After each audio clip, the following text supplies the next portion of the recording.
In this learning objective, we discuss the concept of momentum, which is shown to be a very effective investment strategy, and we look at different ways that a momentum strategy can be executed by differentiating between time series momentum and cross-sectional momentum. Put simply, momentum is an investment strategy where you make the decision to either buy or sell stocks based on an evaluation of the historic returns of those stocks. There's actually voluminous evidence that financial asset prices display momentum, despite the fact that, at face value, this investment strategy appears to be quite parsimonious.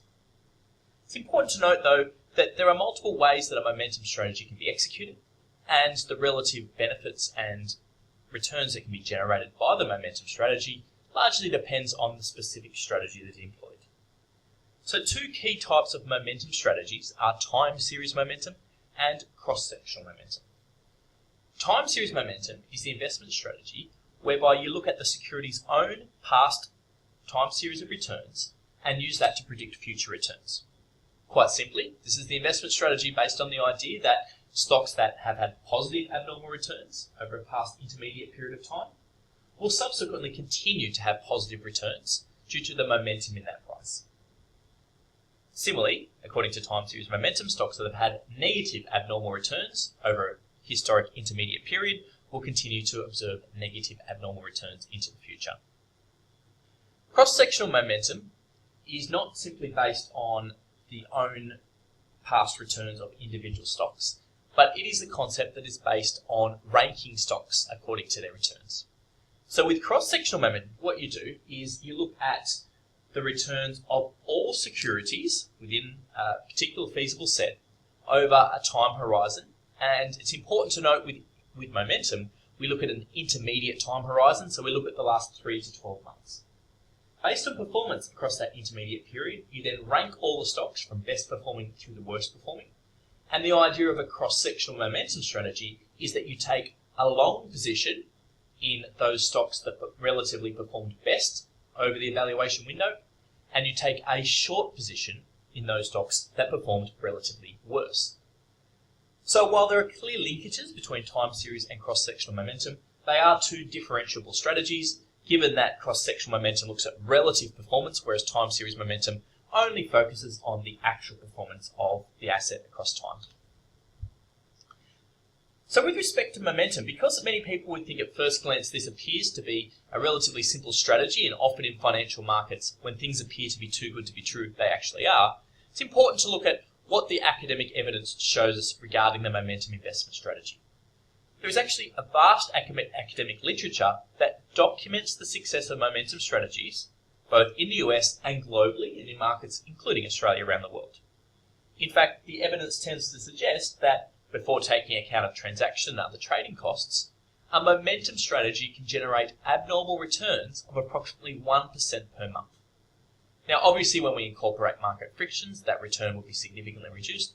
However, it still appears that it is a strategy that would survive after costs.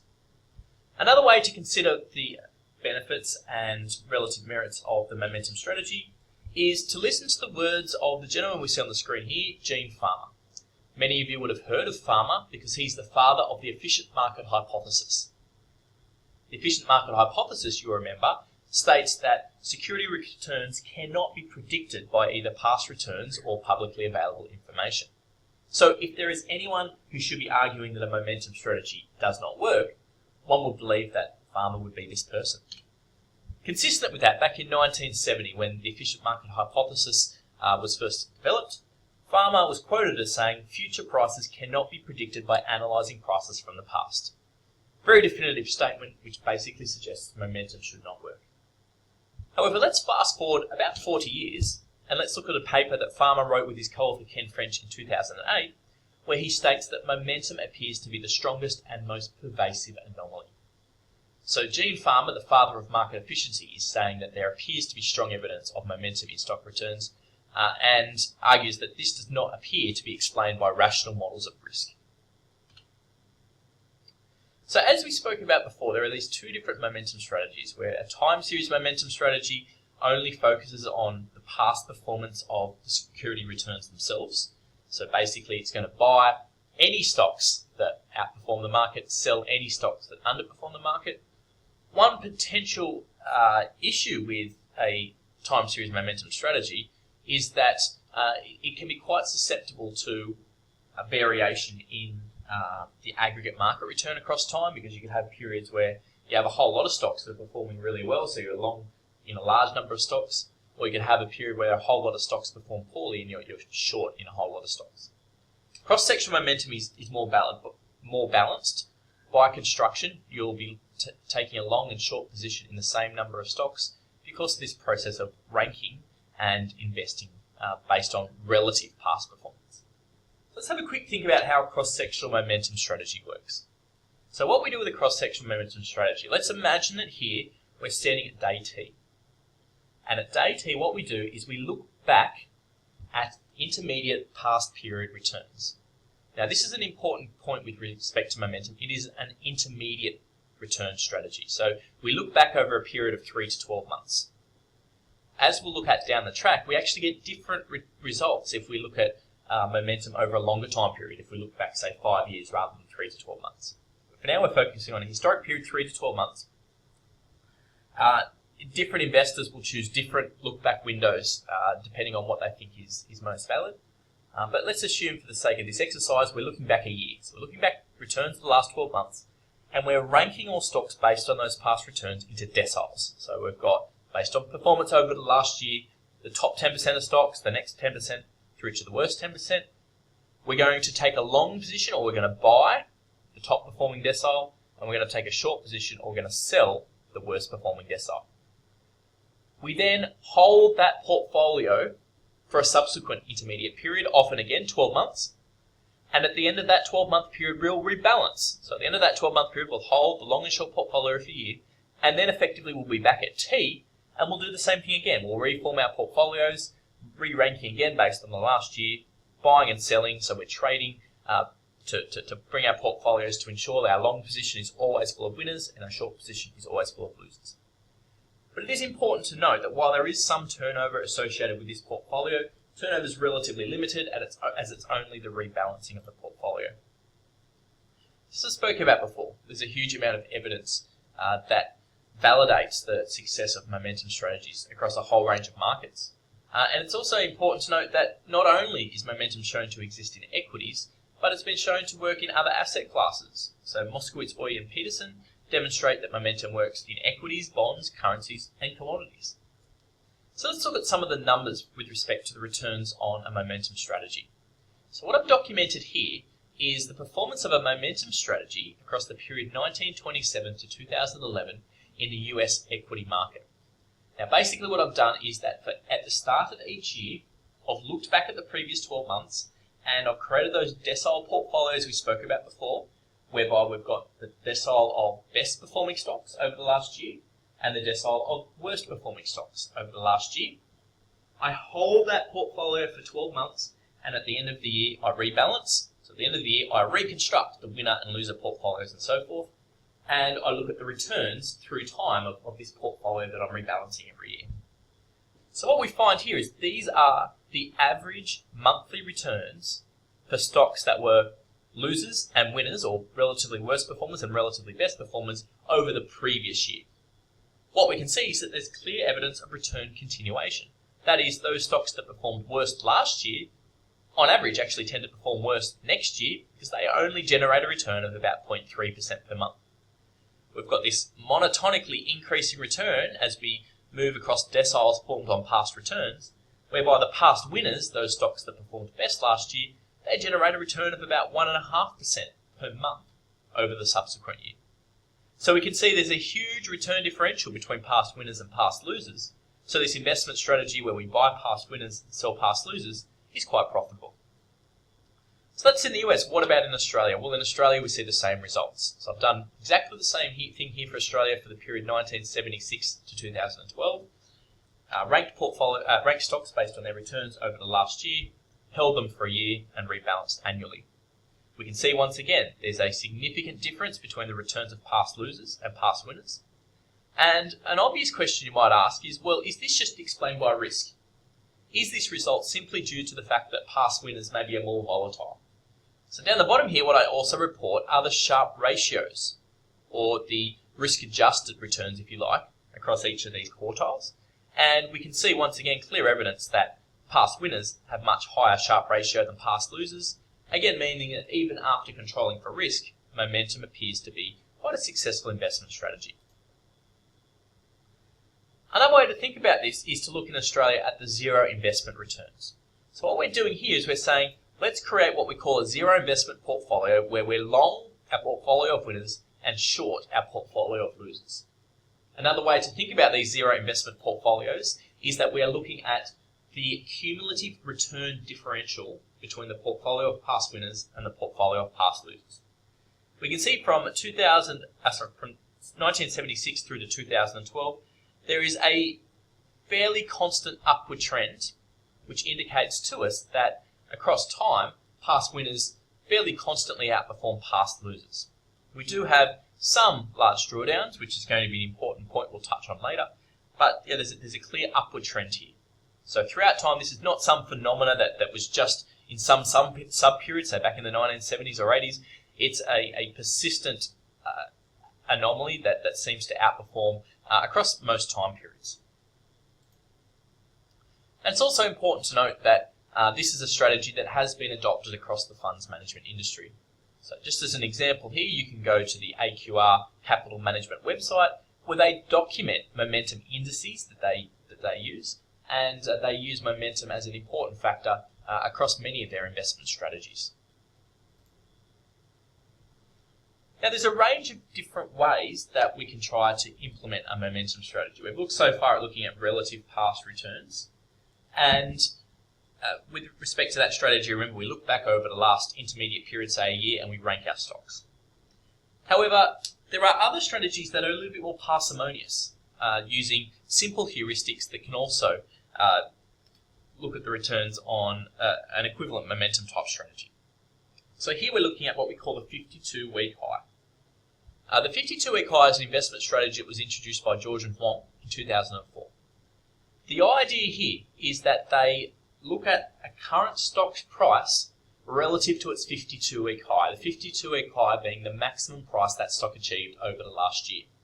And basically they say that a stock with a price close to its 52-week high must be a stock with positive momentum, because that implies that its current price is its recent maximum.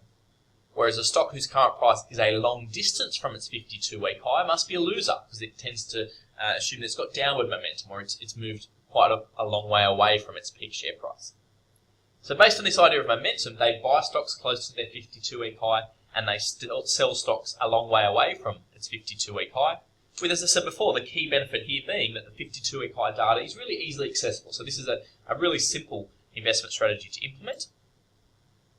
And they look at the returns here, and basically, similarly to evidence we saw before, they find that portfolios of winners, which are those close to their 52-week high, when they buy them, in this case they're holding them for 6 months and they're rebalancing their portfolio every 6 months, those portfolios tend to outperform past losers by about 0.5% per month. And this is statistically significant if you look at a T statistic. And you can see that these returns generated tend to be quite similar to returns on individual cross-sectional momentum, like we looked at before, or momentum in industry portfolios. So the idea here is this is an investment strategy that is really simple to implement using widely publicly available data that can earn these abnormal positive returns. Now, we saw this evidence earlier in terms of data, but there is a large number of academic studies that confirm the existence of momentum in Australia. So a huge range of studies here which are saying that yes, momentum does appear to be an effective investment strategy in this country. And if you just want more evidence with respect to how successful momentum is across time, basically this is a table looking at momentum across the globe, so international momentum, from a paper by Griffin, G and Martin in 2005. In this paper, what they do is they look at the relative performance of investing $1 in one of 3 investment strategies. Those 3 investment strategies are investing $1 in a portfolio of past winners, investing $1 in a portfolio of past losers, and investing $1 in the market return across time. So this dark black line is investing $1 in the market return. From 1975 through to 2001, you had started 1975 with $1 in the market, you would have ended up with $57.36, which appears to be quite a significant return across that period of time. However, it pales into insignificance when compared to $1 invested in the portfolio of past winners across this time, or the long-only momentum strategy, because that dollar has converted to $266.20 at the end of the sample period. So quite a significant difference from investing just in the market, which again goes to show that there appears to be some merit in looking at momentum as an investment strategy. Now, I have spoken so far about the fact that momentum is an investment strategy that focuses on an intermediate time frame. That is, looking at past returns over the period of 3 to 12 months, and then holding your portfolio over the subsequent 3 to 12 months and rebalancing. So the question is, well, what happens if we look at longer horizons, looking at over a period of years rather than months? Well, there's actually quite a lot of evidence that shows that over longer time periods, that momentum is reversed. We actually see evidence of this contrarian strategy. So over periods greater than 12 months, if you were, say, to hold that portfolio instead of for 12 months for 5 years, you would actually generate negative returns. That is saying that if you wanted to rebalance every 5 years, you should actually buy past losers rather than past winners, the momentum strategy switches. Now this result, this reversal across a long time period, or this mean reversion as we might call it, is actually a really important result. It's important because it contributes evidence to the root cause of what is contributing to momentum profit.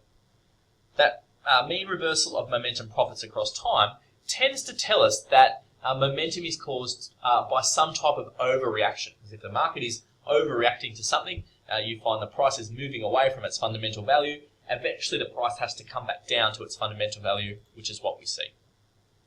So as an example, here we've got the momentum returns. If we created our portfolio at time 0, what returns do we get 1, 2, 3, 4, 5 through to 60 months post-portfolio formation?